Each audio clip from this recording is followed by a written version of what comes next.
Hello, my name is Mary Lee, and along with Natalie Lane, we would like to present to you all Riverton Intermediate School's favorite web-based tool of Padlet. Padlet is a versatile online bulletin board where students can post comments, visuals, and any other product-based learning assignments. What we like and appreciate from Padlet is the opportunity for teachers and students to view online activities and have the opportunity to offer timely corrective feedback for optimal student learning. As you can see, we are on the actual web page, and you would just go to Padlet.com, and being that this is web-based, the students can use any device they bring into the classroom. You have the option to sign up, or if you already have an existing account, to log in. When you click sign up, it will ask you if you want to sign up through Google, Facebook, or any other account you may already have existing. If you log in, you can simply log into your account, and you have the opportunity to purchase an upgraded account, or I have only gone with the unpaid, or I guess for better use, the free account. Once an individual logs into Padlet after creating an account, then you will simply click Make a Padlet. When you want to make a Padlet, you will click on the Modify wheel, or widget if you will, and the widget will allow you to modify the Padlet. Here you can type the title. This would be Simple Padlet. Quick, brief description.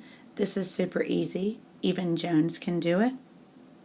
And you can add any other things you would like to this page. Oftentimes, I like to click on the bulletin board and have a model for my students to use as a guide. Once you have modified your Padlet, this is the way your bulletin board will look. I like to project this onto my board as well as have the students following on their devices. Once you have created your Padlet, you're going to want some way your students can visit the board.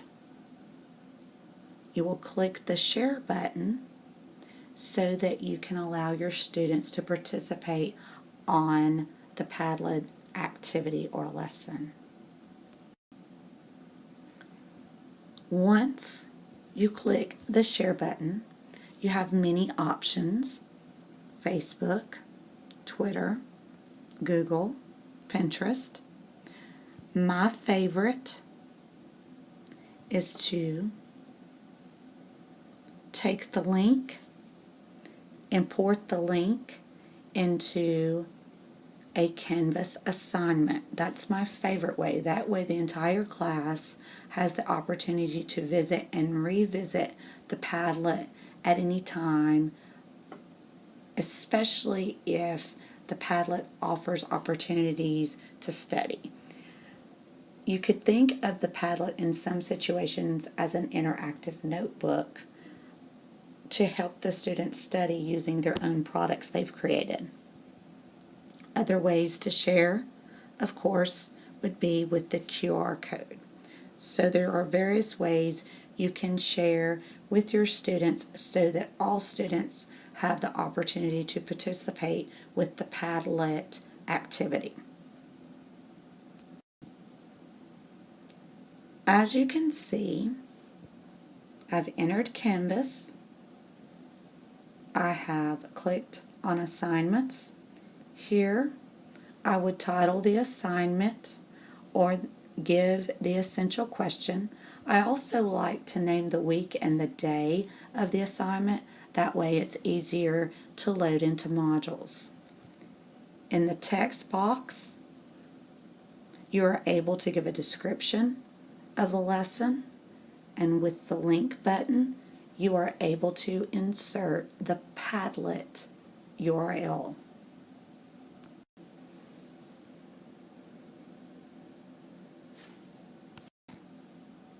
As you can see, once I have clicked the website URL button, one would be able to insert the Padlet link that is specifically been given to your class.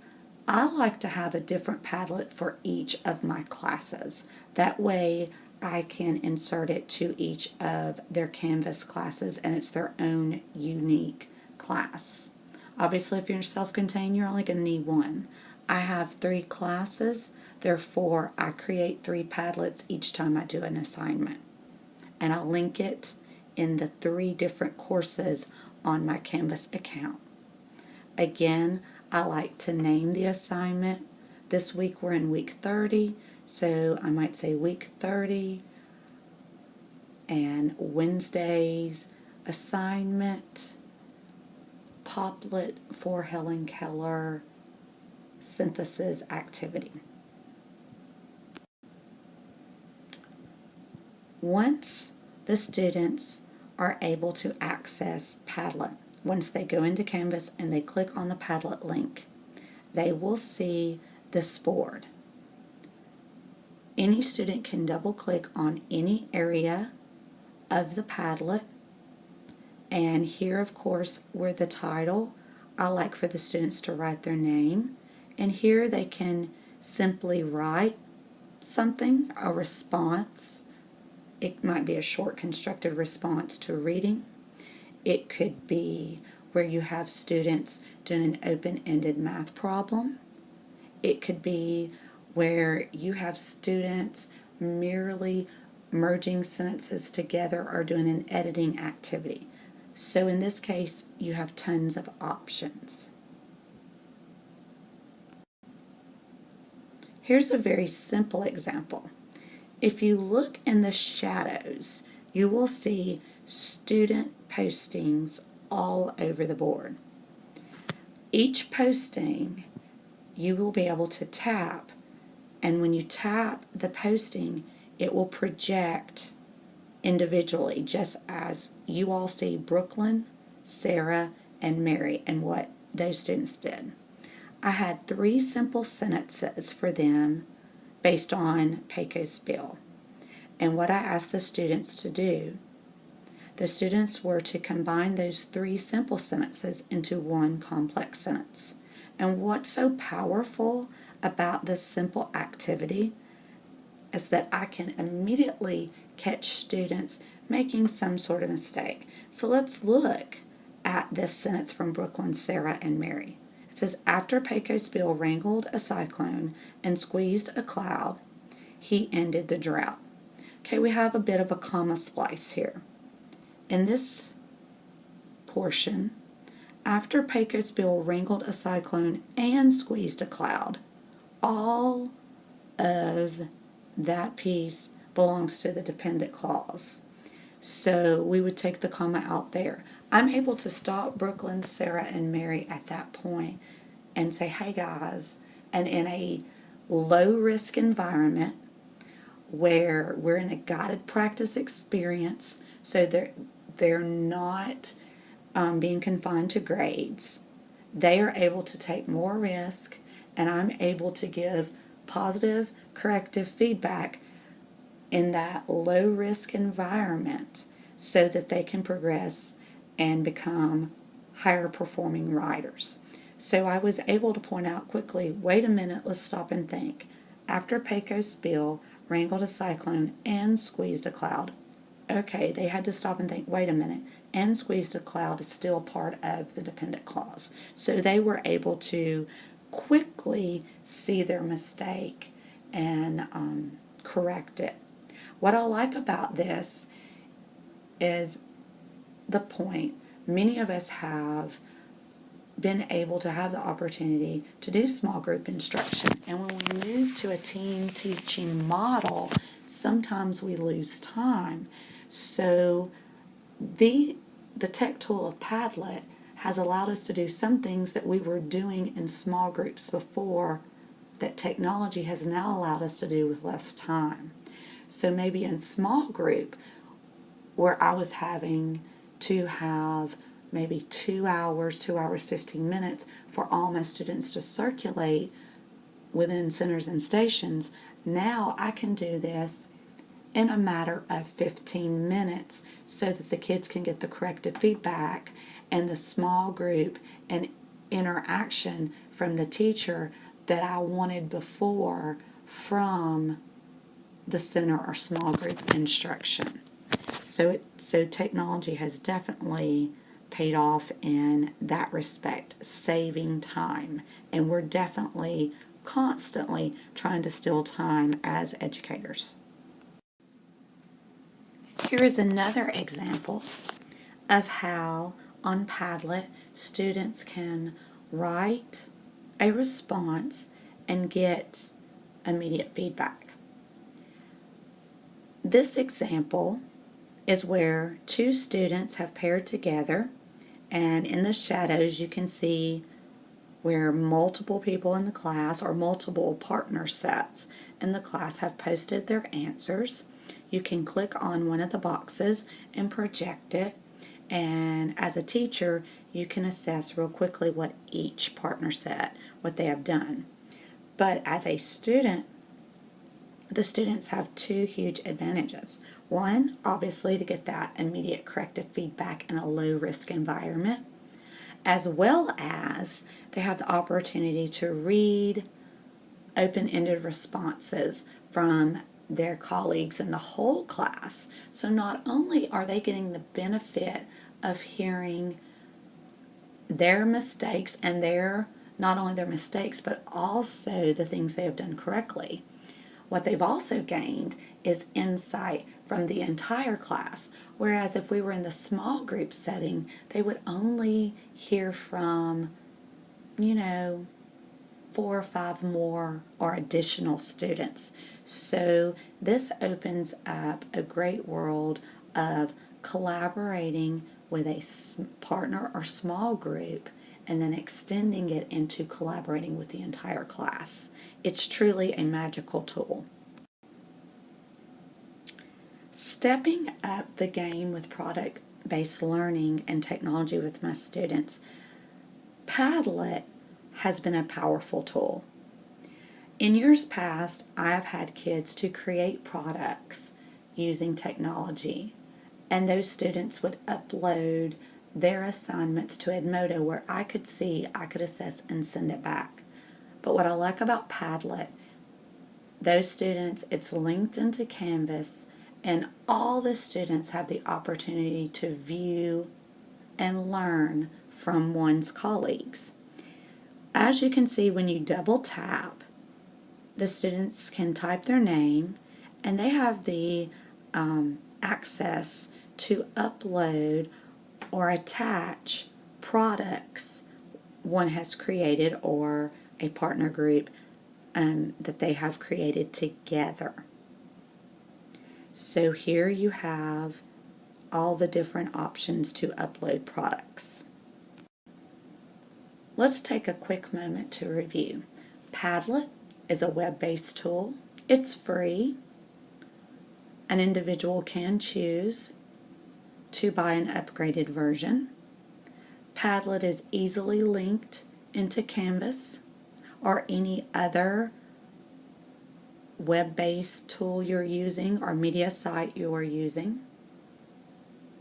Padlet can be used in multiple subjects for multiple opportunities, and Padlet also gives lead way to not only have students post products and projects and content, but all of those resources can be used as study tools to prepare for assessments. Padlet is a wonderful tool for the new term, as some of us know, tech smashing. And tech smashing is merely using multiple tech tools to create a product. Here, my students go to Canvas, open the Padlet site or the Padlet link. They upload a Padlet, which is an app that spans across different technologies, and they create a Padlet on any type of information. You can see it's a brainstorming tool. We have used it for vocabulary. You can use it for any content. Last week in our flip lessons, my students were reading multiple texts on Helen Keller from different points of view. They read from Helen's autobiography, they read primary sources from Anne Sullivan, and then they read a biography picture book called Helen's Big World. So they compiled a Padlet or created a Padlet using all the information, so synthesizing all of that information by taking visual representations of what each of these partner sets or groups would think would be in Helen Keller's mind. And they also have captions to explain the pictures each group selected. Again, teachers can click on a specific Padlet and it will project the Padlet so that we can offer suggestions, assess, and help the students make corrections. What I like is with this student, you have the hat, and they're able to say, okay, the hat was mentioned in the story of my life. Water was mentioned in 2 of the texts, actually in 3, and the doll was also mentioned in 2 of the 3 texts as well. So they're able to not specifically cite the evidence, but cite the resource where they learn the different information. This was a very fun activity. We used Padlet as the bulletin board. We used class tools and went into the fake texting.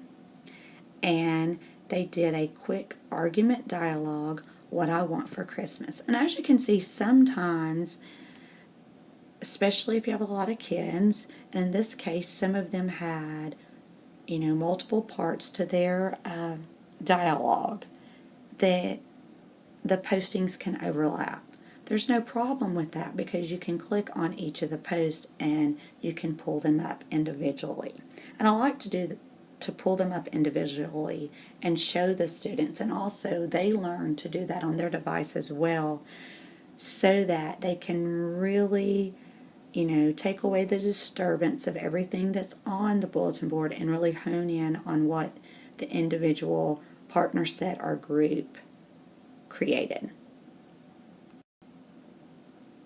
Here is a quick example of one of the discussions, and this was an argument discussion between a parent and a child, and obviously we know argument as far as presenting a point.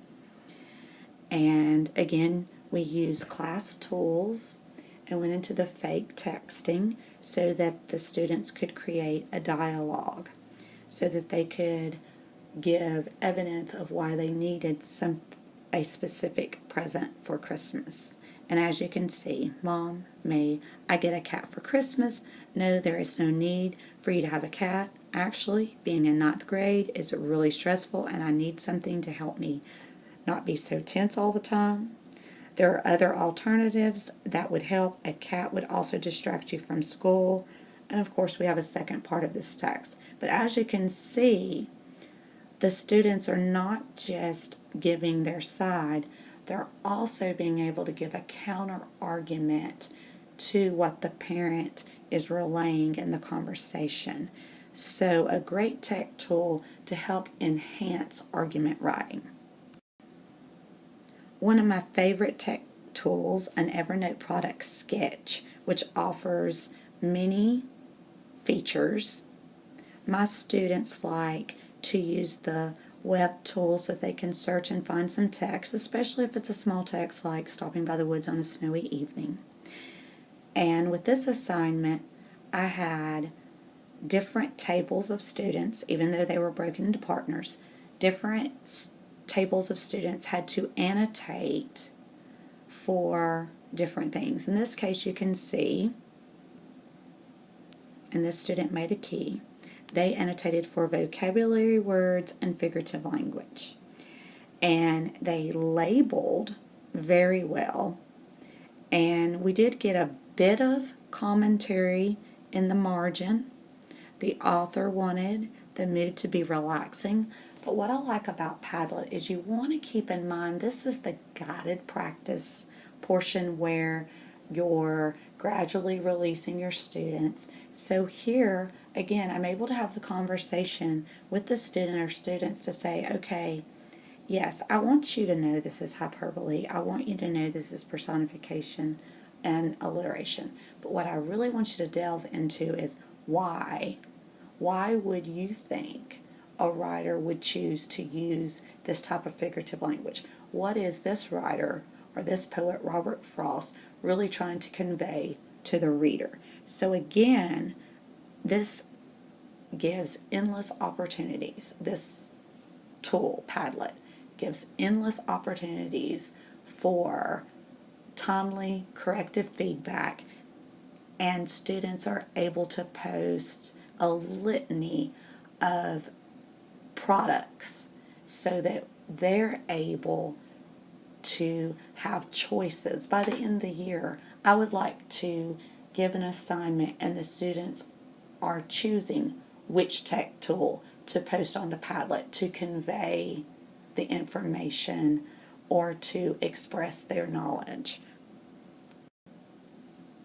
This tech tool posted on Canvas is a fan favorite, of course, of 6th graders.